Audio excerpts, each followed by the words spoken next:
Hey guys, so I've seen this question asked a lot in the Jeep forums, and that is, how are Jeep Wranglers in a car accident? And after being in one yesterday, I kind of want to give you a first-hand account of what you can expect and what it's like to be in a car that faced an accident. So yesterday I was traveling eastbound on a two-lane intersection, and there was another car stopped at a stop sign. Now the driver said that it came to a complete stop, and all of a sudden it abruptly hit me on my driver's side. Now, I don't know how they didn't see a yellow vehicle. It's almost like as if it's a moving cone. But let's get into some of the damages that we can see. So if we approach the driver's side, we can see that the front bumper barely bent at all. It has some bending, and you can see some of the scratches and stuff, but these bumpers hold up pretty well. They're pretty solid steel. Some other impacts that you can see is the front quarter panel. It bent inward. Now, this isn't too expensive of a fix. I've seen online that you can get replacements for like $250, $300. So that's not that much of a problem, but some more serious damages that you can see as well is that when she hit the rim and part of the front bumper, some of the steering box tends to make a lot of noise now. It makes this like weird winding sensation, and the car kind of hobbles a little bit when you're driving it, as if it has a bump in the tire. Let's see what other damages we got. If we move to the rear of the car, we can see that after my primary collision in the front, the car spun a little bit sideways, and we have secondary damage in the rear quarter panel. Now this can be pulled or hit back into shape, which is no problem.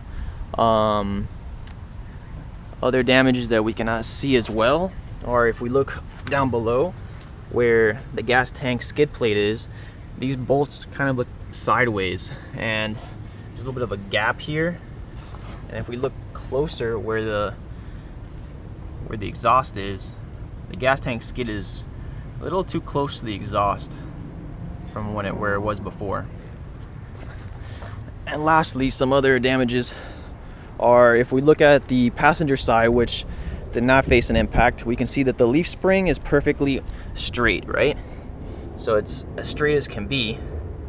But on the side where the accident occurred, we can see that the leaf spring has a slight bend to it.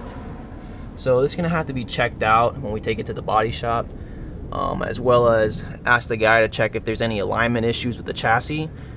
We want this to be a solid vehicle when it's going down the road. And let's see.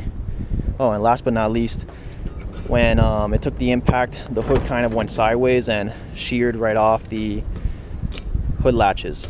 So these are some of the things to take into account when you're in an accident with the Jeep.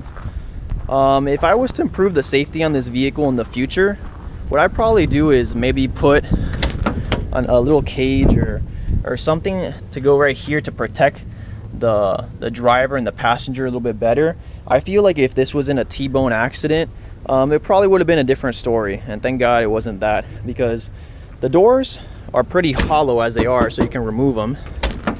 And this small piece of steel, I don't think this would hold up in a T-bone accident. So I think that maybe a cage with some reinforced steel going this way would help a lot. Also, in the accident yesterday, my stomach actually hurt a little bit because of the seatbelt pulling on me. Kind of hurts my right side because the car was jerked in that direction. So maybe in the future we might see a replacement of these seats and putting in maybe a 4-point or 5-point harness to make it a little bit safer for the occupants.